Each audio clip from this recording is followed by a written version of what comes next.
de contrôle absolu, d'accès à l'immortalité. Alors bon, c'est un petit peu dans la réalité un peu plus compliqué que ça, et que c'est surtout en fait un rassemblement de toutes les données, toutes les recherches qui ont été faites sur le cerveau humain, les mettre ensemble et mettre tout ça sur une sorte d'ordinateur géant qui va permettre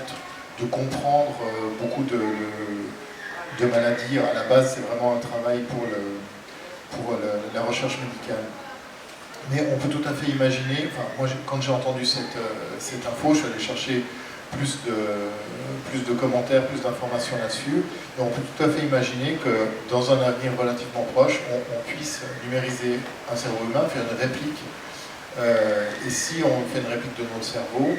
on pourrait se connecter à cette réplique et au lieu d'apprendre, de passer des années à l'école à apprendre péniblement quelques notions